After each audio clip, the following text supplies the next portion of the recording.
Happy New Year, everybody, and then welcome to the Learn and Grow series. I'm your host, Winky Loomba.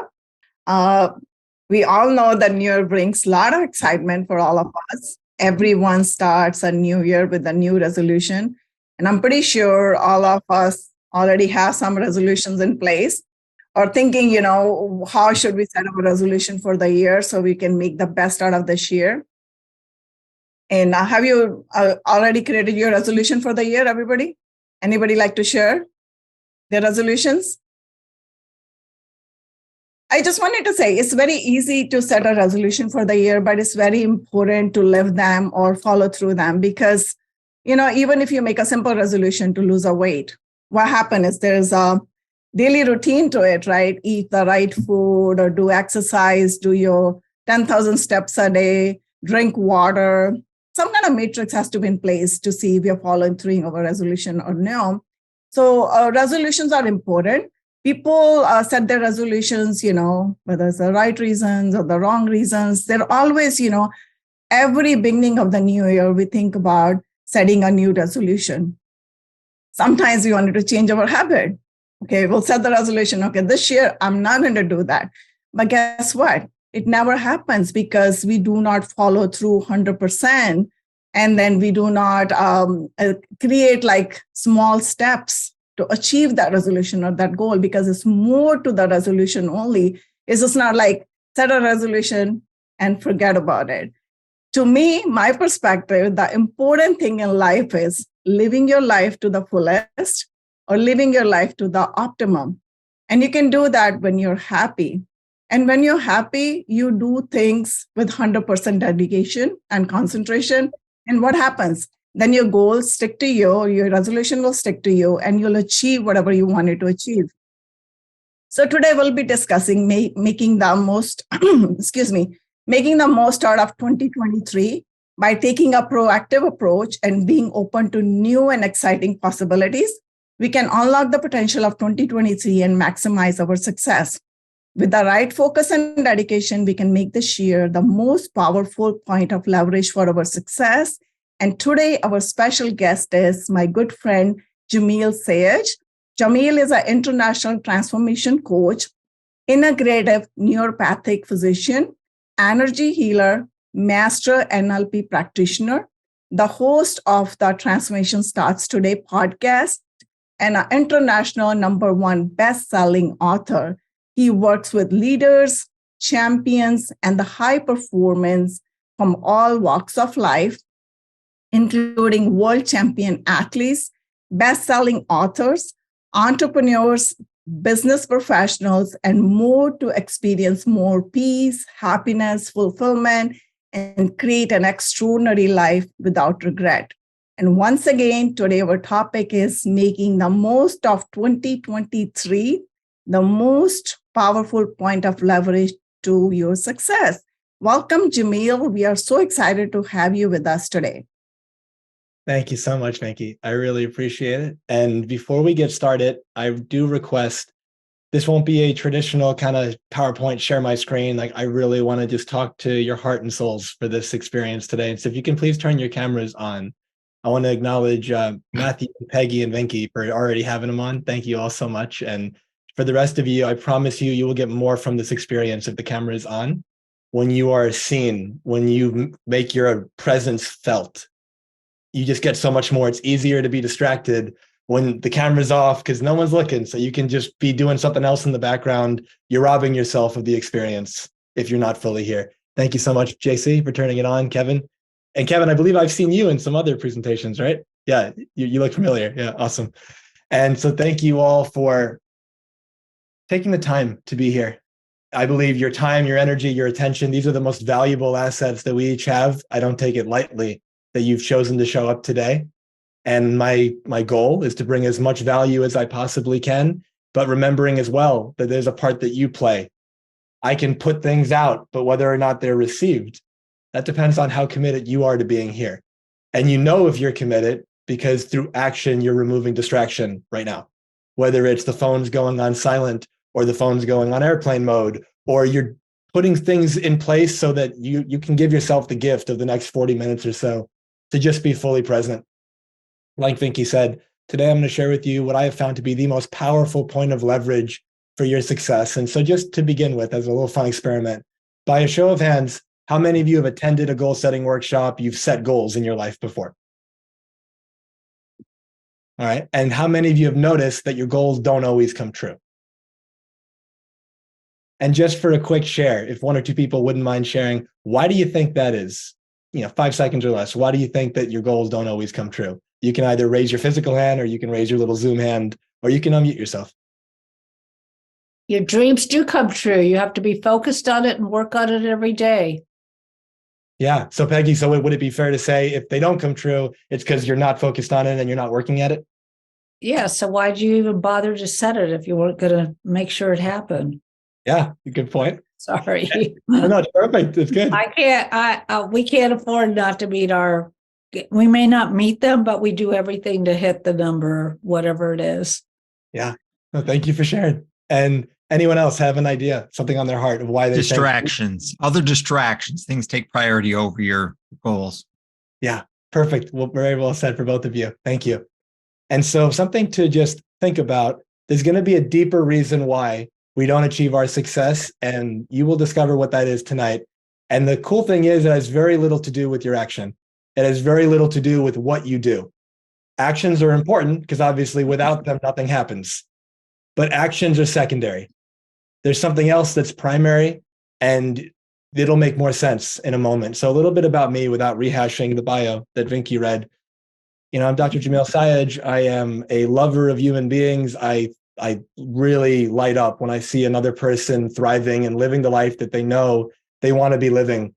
I spend time with people and we dive deep into how they're showing up in the world and what results they're creating, what they don't like, what they like.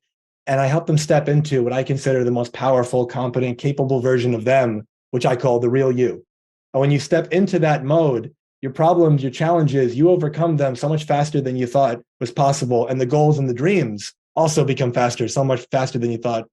Let me get that right. They come to fruition so much faster than you thought was possible. And I do that through many different vehicles. I'm a naturopathic physician. I'm a life, business, and relationship coach. I do energy healing. I'm an NLP practitioner, hypnotherapist, and a bunch of other things that I want to bring as much as I possibly can to the table to help the person have the breakthrough they're looking for. Vinky mentioned the people that I choose to work with and spend time with. They're leaders, champions, and high performers. Now, I want to take a moment to define those terms. When I think about a leader, I think about a person who says, I want to make a positive impact and a difference bigger than just for myself. It's about my family, it's about my company, it's about my community. And depending on the size of my vision, it's the country, it's the world. And then when I think about a high performer, this is a person who says, I want to do and be the best that I can at the things that matter most to me. And when I think about a champion, this is a person who says, I want to be the best, period, at the things that matter most to me. Now, some people hear what I'm saying and they go, oh, I wish I could be a leader, champion, or a high performer. Not realizing that it's not something that you're born with. It's something that you choose to take on as a standard, not even just day by day, but moment by moment. And so there's certain areas of your life right now where you're just crushing it and you are thriving, and you would fall into one of those or multiple of those three categories. And there's other areas where you're not. And you might have a story that you tell yourself about why you're not living up to that standard, but it is just a choice. And every one of you have the opportunity from this moment forward, regardless of what's happened in the past, to choose to step into being a leader, champion, and high performer. And so if there's any questions that come up throughout the experience today, please write them down. And at the end, we can do a Q&A, and I'll stay as long as Vinky allows me to, and we will have a wonderful conversation. And so a little preface, the next 40 minutes or so, I promise you can be the most transformative, let's say, hour of your life. If you're ready for it and if you're open to it. If you give yourself the gift, like Matthew said, removing distraction and fully being here and listening like you've never listened before. And so let me give you an example of what I mean. How many of you have had the experience of being on an airplane and the flight attendant comes out and they teach you how to use a seatbelt? How many of you had one of those, right? And what do we typically do? Peggy's like, yeah, multiple times. And what do we typically do when they say, hey, please draw your attention to the front of the plane so you can see this? We do everything but that. And from that space, we tell ourselves, why? I already know that. I know how to put a seatbelt on. Or we tell ourselves nothing's going to happen. So it's like, why should I even pay attention to where my life jacket is or anything like that? But the thing is, what you're doing is you're checking into your book, or you're checking into your little TV screen on the back of the chair if they've got those, or your music or a conversation or whatever it is. But because you say, I already know that, you check out. Some of the things I shared today, if at any point you say, I've heard that before, are you living it? Is your body, not your body, your life, a full embodiment of that expressed? And if the answer is no, then you understand it, but you don't know it. And so regardless of what is said today, listen as if you've never heard it before. Come from that space of what happens if the flight attendant came out in the middle of the flight after some turbulence was felt and said, we're going to crash. And if you listen to what I'm about to say in the next 30 seconds, you might survive. How would you listen differently? Would the conversation from that random person to your left or right be as important? Would your music or your TV show or your book matter as much? And you know the answer is no. Now, why? And you'll say, well, some variation of my life is on the line. Why would I pay attention to this thing? I can do that later. Like, I'm going to die if I don't do this right now. And my invitation to consider as a possibility is your life is on the line tonight. And the reason is because what you do right now creates your future. Tomorrow is created by today. How many of you have seen the Back to the Future movies? The first one in particular. Big fan of Matthew, yeah. And so when we think about the Back to the Future movies, if you haven't seen it, regardless, in the first movie, there's a scene where this guy, Marty, main character, goes back in time. He's back at his parents' high school reunion, or high school time period, rather. And he changes a few things, which makes it where his parents aren't going to get together and get married down the road. And he pulls this photo out of his pocket. And in that moment, he disappears from the photo, because whatever he just changed in the past influenced his future or his present. The thing, though, is right now is the past of your future self. And so right now you get to decide, what is it that I'm going to do that's going to either keep that version of me alive later, or what am I going to do right now or not do that's going to kill the possibility of that version of me coming to fruition. And so before we keep going, I know a lot of people came on after I had already requested. If you can please turn the camera on, if you're able to, I'd love to see all your smiling faces, and we can dive right in. And so I'm going to share a story with you. This is the foundation of why I do what I do. I ask you to listen from the space of not, this is just something that happened to Jamil. I want you to listen from the space of how you can take the lessons from this and apply it to your life right now. And it is the foundation for what I'll share with you after, which is that most critical factor, the biggest point of leverage to your success. And I call this story, Life Can Change in an Instant. So when I was 19 years old, I was at Fordham University undergrad in the Bronx in New York. That's what I'm in New York right now. And I remember having this pre-med group that I was a part of. And they said, hey, every year we have to go to Albany, the capital, to keep we have to fight to keep our funding. Would you mind representing the students and coming over and doing that? And I said, yeah, sure. I'll help out. It was about Tuesday, I believe. And we were going to leave Friday morning, come back Sunday night.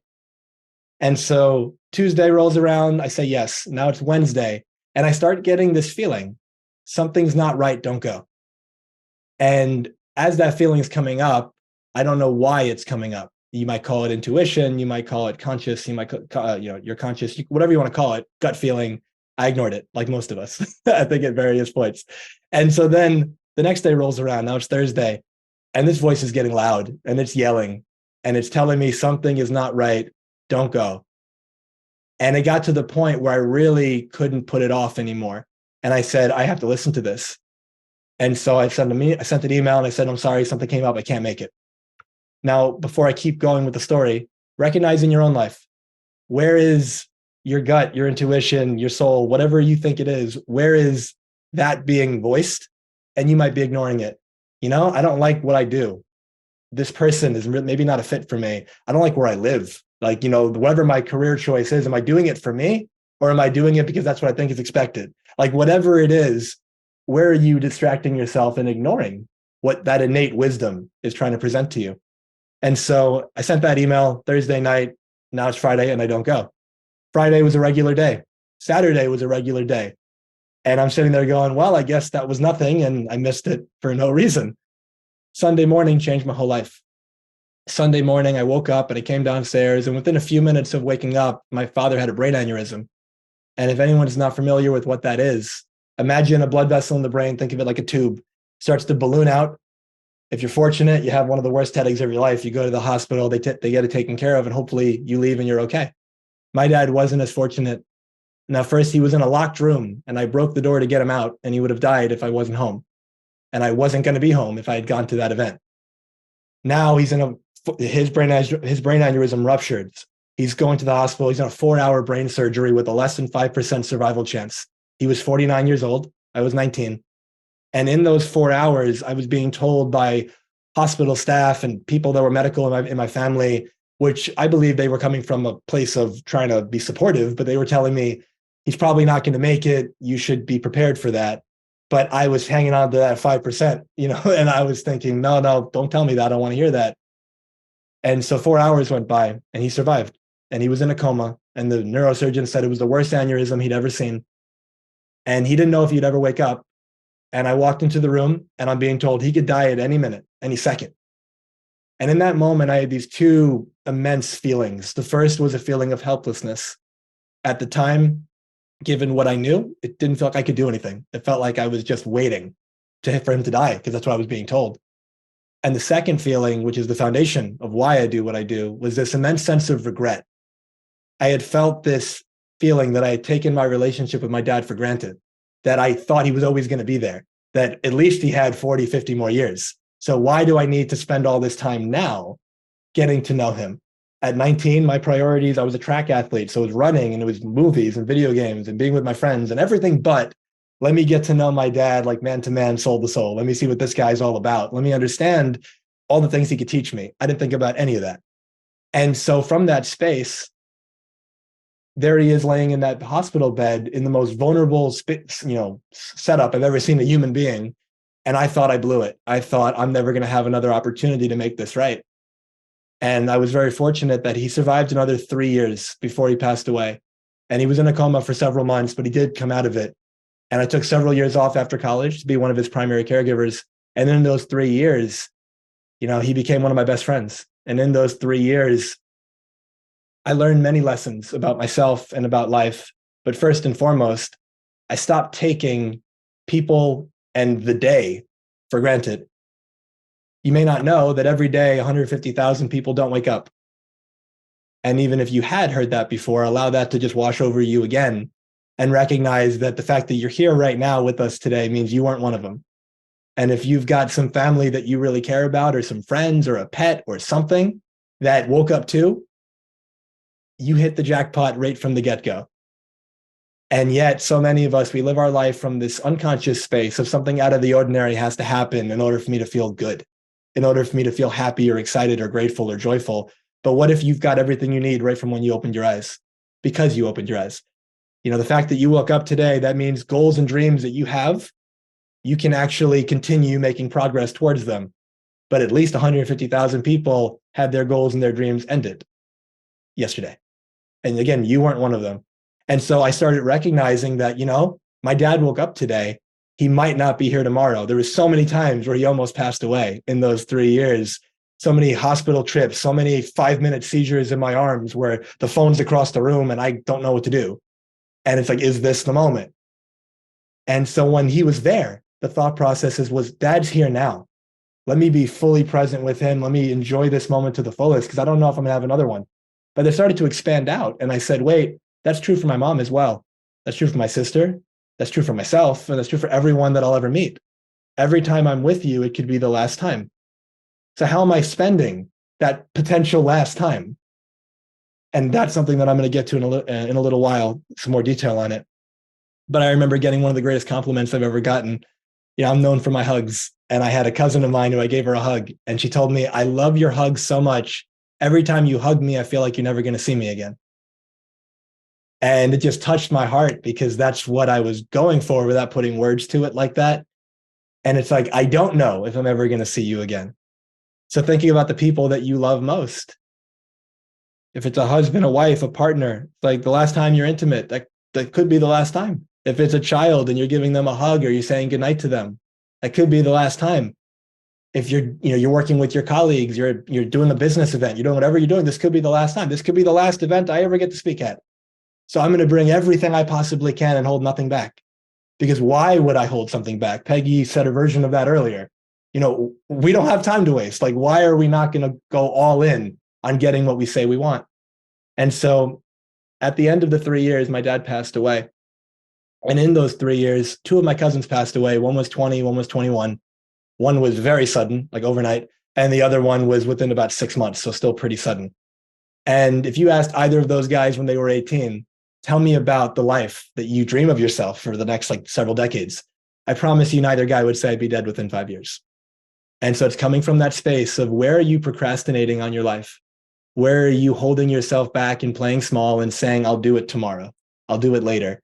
Because that was one of the primary lessons that I recognized, that at my dad's wake, my dad was a family practice physician, and he was also one of the top Elvis impersonators in the world. Music was his biggest passion. He's toured with Elvis's band. He's in the Elvis Hall of Fame, and music was such a big part of his life, so much energy. And when he passed away, I was at his wake, 5 hours right next to the casket. I shook every single person's hand, and over 7,000 people came. And almost everyone said, your dad saved my life. And people from every walk of life and color and religion and dress and everything. And I was so humbled, but I also had a recognition, an aha moment, that I had been playing small, that I was afraid of what everyone thought, and I was afraid of rejection. And because of that, I was robbing the world of who I could be. One of my favorite words is enthusiasm, which comes from entheos or antetheos, and it means the God within. And when you radiate enthusiastically, think of it like you've got this divine spark that's uniquely you. And when you radiate that, the real you is seen and experienced, and people benefit from that, and the world benefits from that. But there I was, because I was living from fear, not love. I was dimming that shine.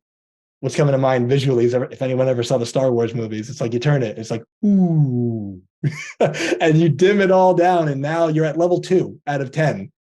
And you think you're keeping yourself safe, but you're not. Because when you play small like that, it's like spiritual suicide. You're wearing a mask thinking, who do I need to be loved and to be validated and to be special? But in reality, even when you think you win the game, oh, they like me. They don't know you. They like your mask. And you know that. So you're BSing yourself and everybody else.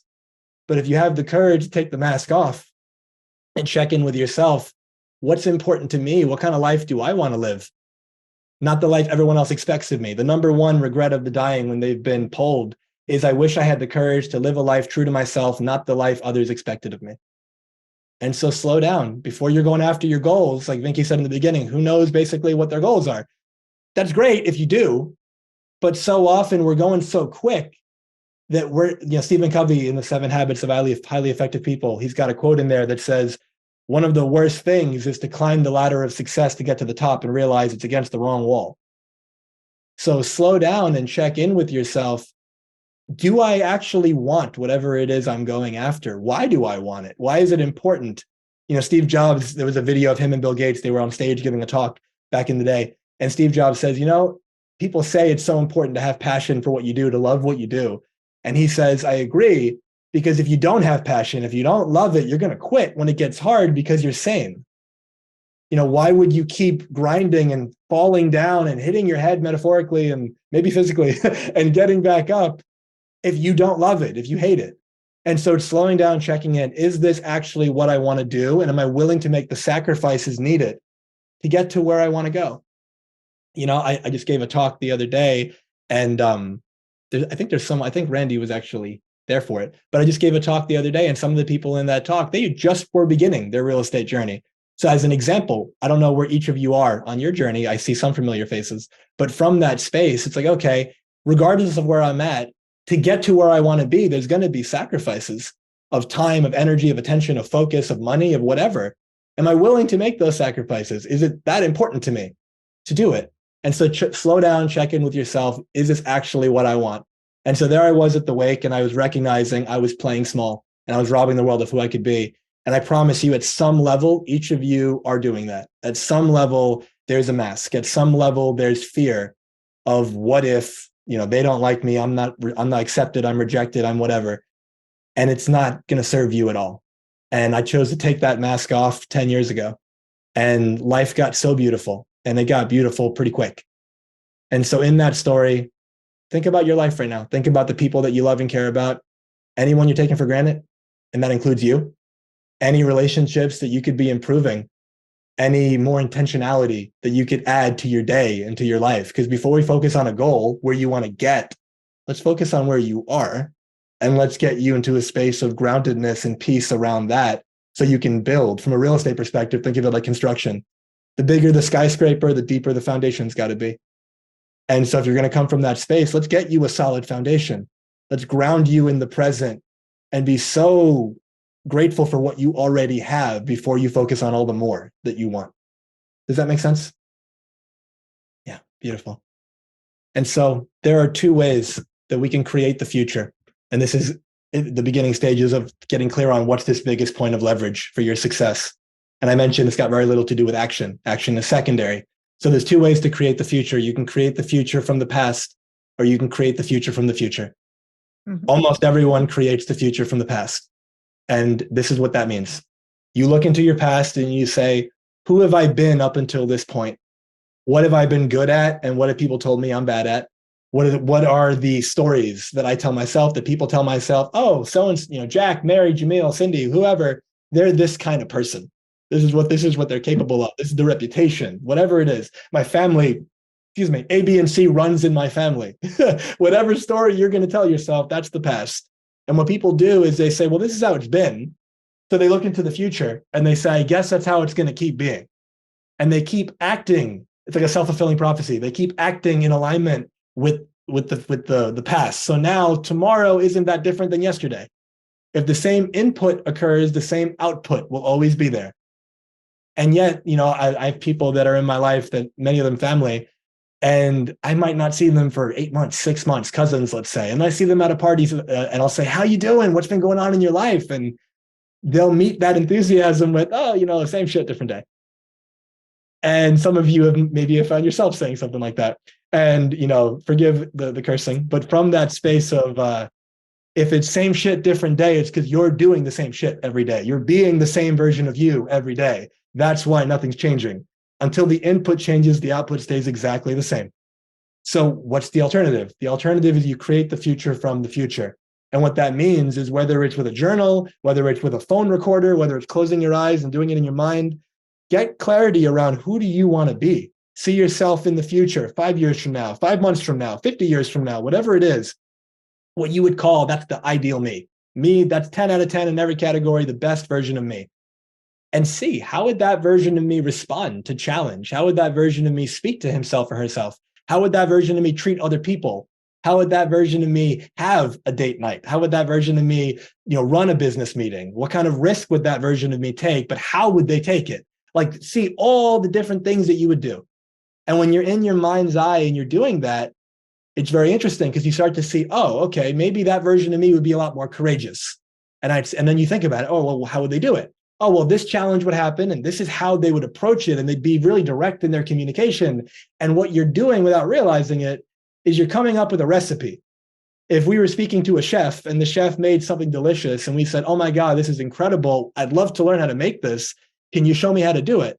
And now the chef says, all right, great. Yeah. So you're going to put, 2 tablespoons of this and a little bit of that. And this is how you're going to do it. This is the timing. This is all of that. You might not make it exactly the same as the chef, but you'll be somewhat close if you follow the recipe to the T, if it's really outlined, because you know how to do it. But you're doing the same thing in your mind when you go into the future and you say, who would I need to be? And you see it's not how you're acting now. But when are you doing that? You're doing it now, which means you know exactly how to do it, and you're not doing it because you're choosing fear. You know how to act, how future me would act. But the thing is this, though, the future and the past, they don't exist, because the future only is real in imagination and the past is only real in memory, which means you only ever have this present moment. So if this is you now, and in your mind at least, this is you in the future, and you think one day you're just going to wake up like this version of you, every day this is what you're going to experience. And you're never going to catch that version of you, because that version of you only exists as that version of you. So what you can do is you can go into your mind's eye and say, who would I need to be? And that is the greatest point of leverage to creating anything that you want in your life. Being is primary, Doing is secondary. And that'll make sense more in a moment. So I go into my mind and I say, okay, that version of me, this is how he would handle conflict. This is how she would address this person who disrespected her. This is how they would treat their family. This is how they would treat their lover, whatever it is. Now I've got that. I bring it back to this moment and I say, okay, how could I apply that right now? How could I be that version of me now?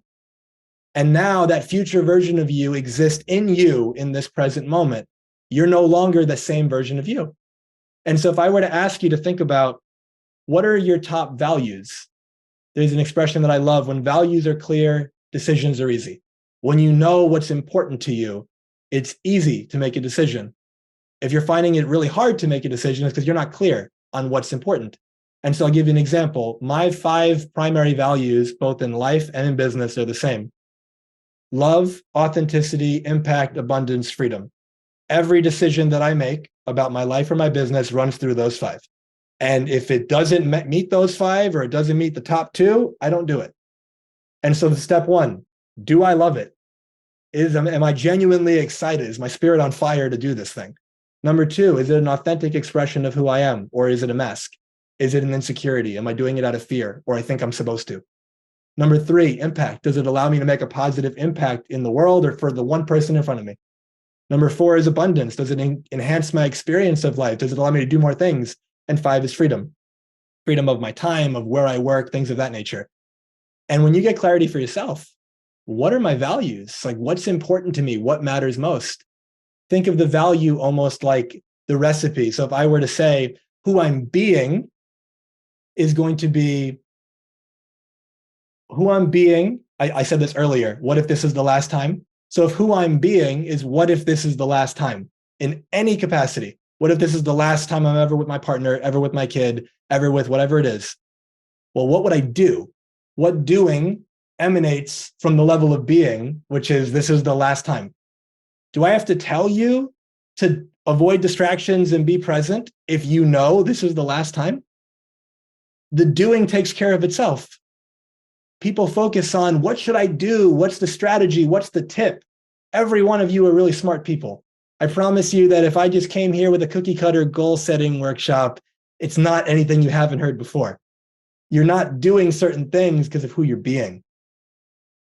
If who I'm being, which is who I was being with my dad prior to his aneurysm, is I got 50 years.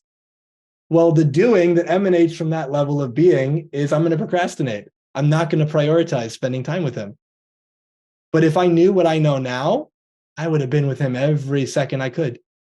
And so from that same space, I'd like you to make a note for right after or for sometime soon. What's important to you?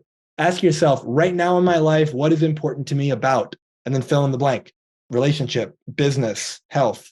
And whatever those values are, write down 5 of them, write down 10 of them, write down 20 of them, and then rank them from what's your top 5.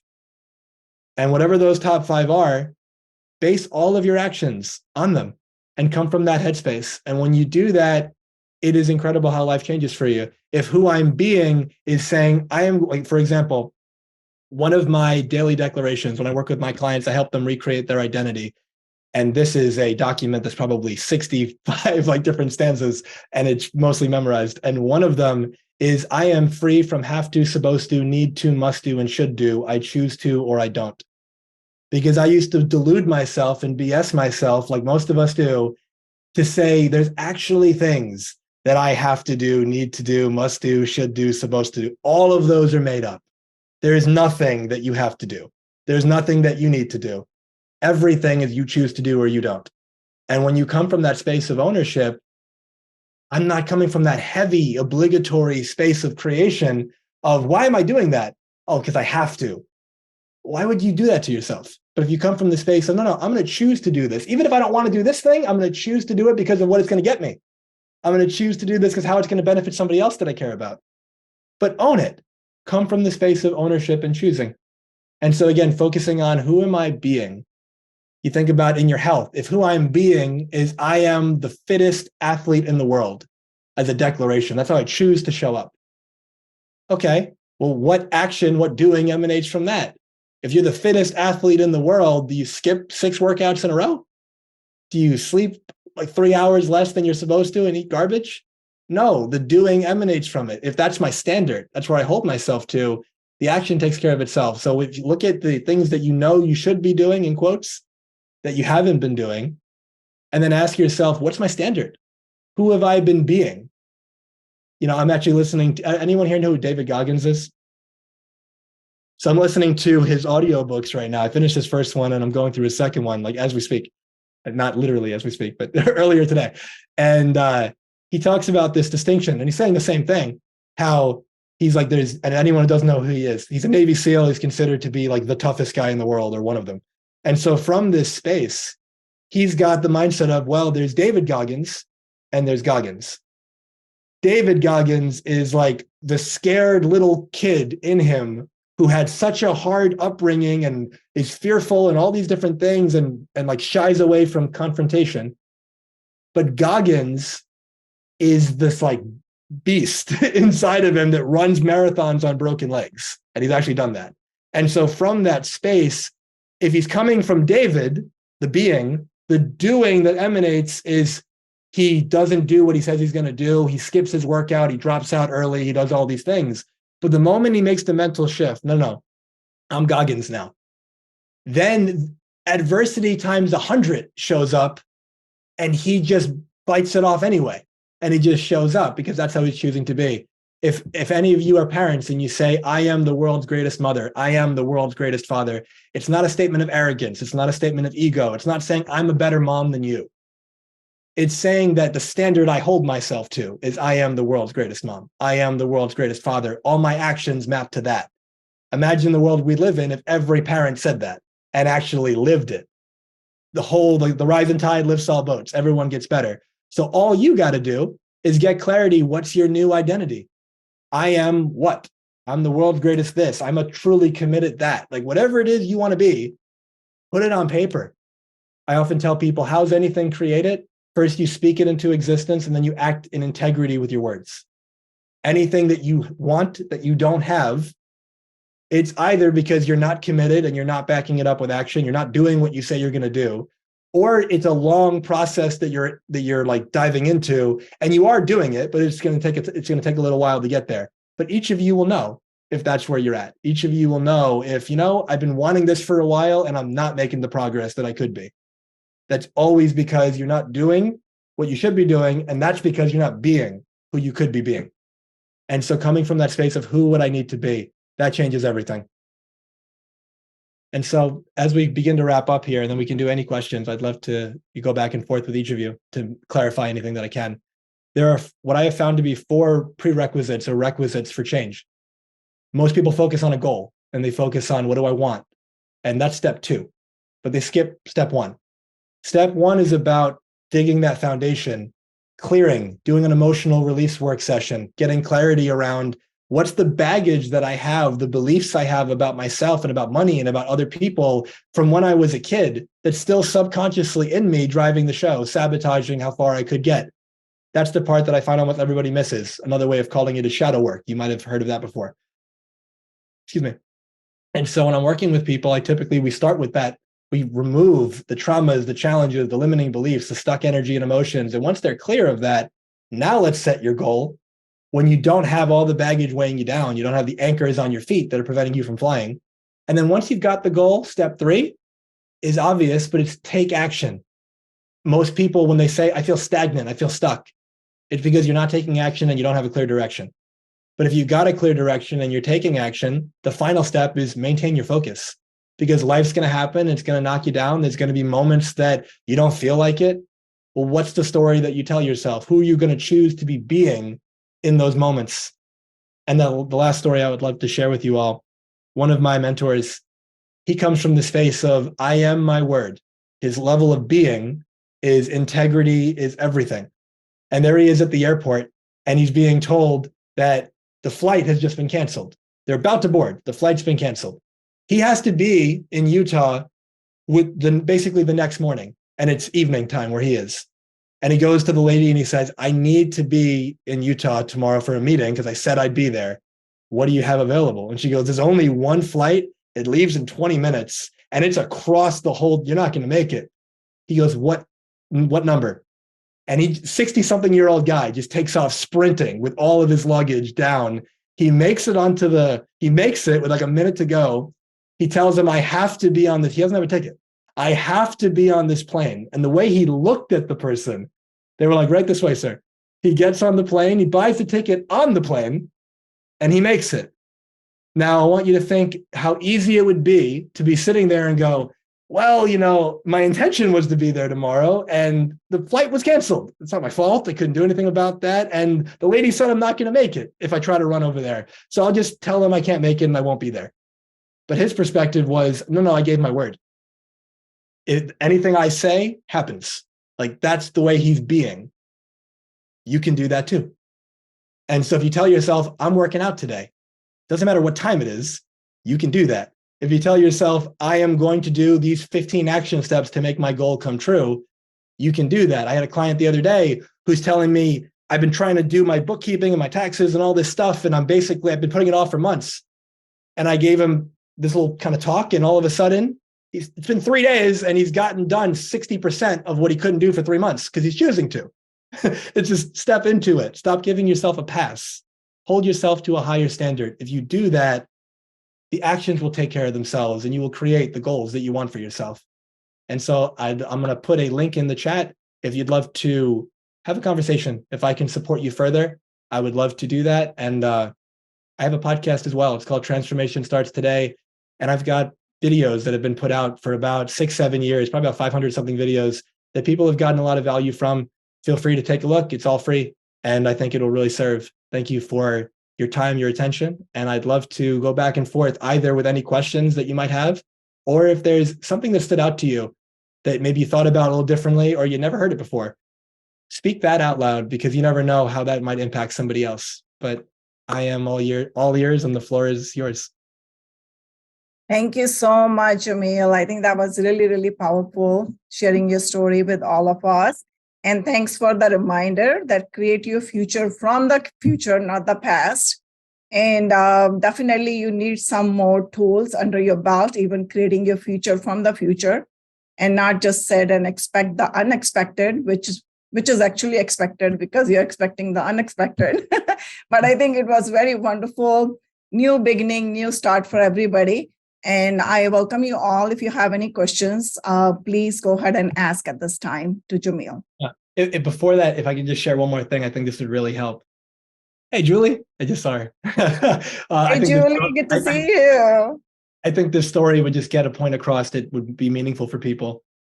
I remember hearing Arnold Schwarzenegger talk about when he was younger, and he was a bodybuilder, just started. He hadn't won Mr. Austria yet, but he was part of this bodybuilding gym. And the bodybuilding gym is one of those gyms that you're only there if you're one of these, bodybuilders or professional bodybuilders in the making. And Schwarzenegger is working out, and his mindset is, I am Mr. Olympia. Keeping in mind, he hasn't even won Mr. Austria yet. His mindset is, I am Mr. Olympia. So there he is working out with all these guys, and they've been working out for 4 hours. They all are leaving. He's the only one there. And as they're leaving, they say, hey, Arnold, come on, we all finished. And he goes, no, Mr. Olympia works out 6 hours. And so who he's being is leading to the doing. Everyone's leaving. I don't, because that's not what Mr. Olympia does. The way he's carrying himself, the action stems from how he's choosing to show up. I am the world's greatest dad. Here's my kid having a meltdown. Well, how would the world's greatest dad handle it? Probably different from how you were if you were about to be frustrated and then yell at him. And so coming from that space changes everything. And so, yeah, if there's any questions, any comments, I'd love to hear. Any questions, any comments, please ask Jamil. I'll check on the social media since we are live. If there's any questions, I don't see anything on the social media. Nikki, this is JC. I don't have a question, but just a comment. I've really enjoyed the information that Dr. Jamil has shared with us. Because a lot of times things like this, but you need that reminder. And I think he hinted on that at the very beginning, that at least you think you know it, but that you're not doing it, So I really appreciated him sharing the information. A lot of the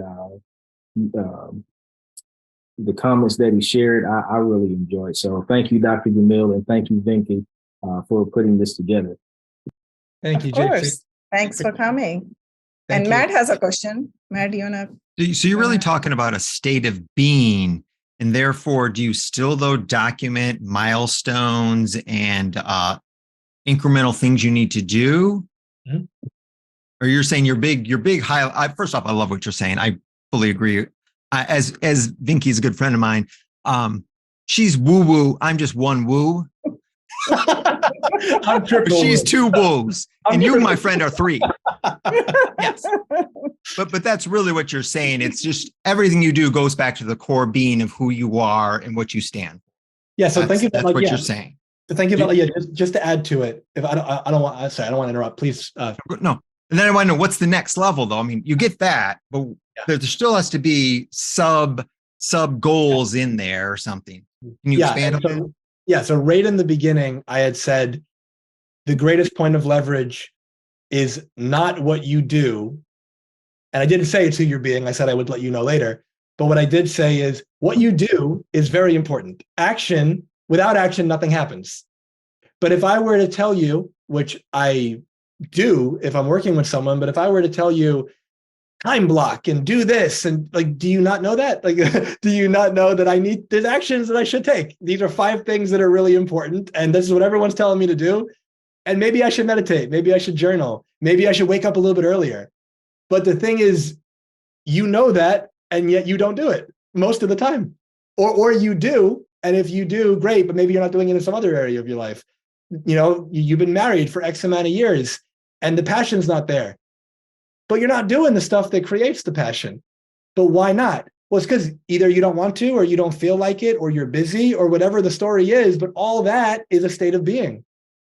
That's true. When you shift the state of being from I'm busy and I don't feel like it to what if this was the last time, you have a whole different like action or skill set that emanates from that. And so when you come from that headspace, it's amazing what changes. You know, it's like I'm imagining someone like, because I mentioned David Goggins earlier, I'm imagining, I just had this visual. There you are in like a military type of setting and open fire and all these things are happening. And, you know, one of your teammates, your brother, you know, shot, but like you run into the fire to get him because he's still alive and you like get him out of there. Well, every aspect of your physiology is designed to go against that. You're running toward death, essentially. Why would you do that? Because in that moment, who you're being is, I can't leave him behind. And so no man left behind, whatever you would say, that level of being creates the hero or the courage or the whatever. It's all about how am I choosing to show up? That's true. And I can add to that. I think it's taking the responsibility of your actions. And it happens, you know, when you're told to do something, it just feels like burdensome or you don't want to do it. But if you choose to do something yourself, you're going to be 100% present in that moment. And thanks for the reminder, Jamil. Earlier, you mentioned live in the present moment. And it's so cliche. Everybody talks about live in the present moment. What is present moment? You know, just being aware in the moment where you are right now. Like this moment, we are here right now. We are fully aware of what we are doing. And we are enjoying being together here, maybe, right? Some of us, if not all of us. But the thing is, but this is the moment right now. And if you choose to do something else, the next moment is going to be different than this moment. So every moment, current moment is going to dictate what is going to happen in the next moment and the next moment. And that's how your destiny is decided or the future is created for you. And that's why Jamil said earlier, create your future, now future from the future. It's just like, you need whatever present action you're going to take, that's how you're going to take your destiny or the future. But thank you so much. I think this was a really wonderful conversation. And once again, very good beginning for everybody, you know, with the new mindset, new of us, you know, how we wanted to write our story If I can at the beginning of 2023. Yes, please. Yeah. Something that I think could be really useful for everyone going forward. Think about from this perspective, if I were to ask you, let's say you're listening, like I asked you to do this in the beginning, but this applies to everything in your life and beyond just listening, but I'll use listening as an example. So you're listening to something, music, a lecture, an event like this, your partner's telling you about their day, whatever it is, your kids telling you about school. And as you're listening, the question I would ask you is, where am I listening from? Another way of saying is, what's my state of being? Am I listening from, I already know this? Am I listening from, this is a waste of my time? Am I listening from this doesn't really matter? Am I listening from this isn't important? Because I promise you, if you're listening from that state of being, the doing that emanates from it, you're not going to retain much. The other person's going to feel that disconnect. You're going to miss out on opportunities. But what if you choose to, I'm going to listen from everyone I meet knows something I don't. I'm going to listen from, you might say something right now that changes my whole life. That's a whole, you don't have to tell me to pay attention as a doing if that's where I'm being. Because if I'm being that, I'm locked in. I'm ready to go. So always ask yourself, like, where, like when you're thinking about cutting a corner, doing a shortcut, not doing it the way you know you should do, whatever it is, step back to the being. Would the best version of me or that dream version of me in the future, how would he or she do it? I love Matthew McConaughey when he accepted this. He's an actor and he accepted this award. I think it was an Oscar, but whatever it was, it's a YouTube video. You can see it. And he gives a speech and he basically says, I'm always chasing my hero. And my hero is me 10 years from now. And then he says, but then 10 years later, his friend said, are you your hero? And he goes, no, because my hero is 10 years out. Like I never arrive. Like I never get there. I'm always chasing my hero. So in that version of the same idea, how would my hero handle this? That's a way of being. Step into that. If you just did that within 24 hours, I promise you, you'd have life transformation. I promise you some relationship would shift. I promise you the way you handled money would shift. The way you interact with people would shift. The way you study. One of my declarations, which again is not based in arrogance, it's just based in a choice of a standard I want to hold myself to, just like the world's greatest mom or dad, my work declaration is I am the greatest life transformation specialist in the world. Now, what is the doing that emanates from that? I spend 6 to 10 hours a day training. I spend 6 to 10 hours a day studying. I've got like 30 certifications and I don't need any of them, but every one of them helps me help somebody else. I read a book and I don't just read the book from, I probably have heard this before. I read the book from the space that there's something in this book that's going to help me where someone 2 years from now, 5 years from now, 10 years from now won't commit suicide because of what I learned in this book. That creates a different level of presence when I'm reading it. But every one of you can do that too. Get clarity and intention around who you want to be and what you value and what's important to you and bring it to the moment, and what to do will just make sense. No one needs to tell you commit to a certain schedule or do all these things when you have a strong enough why.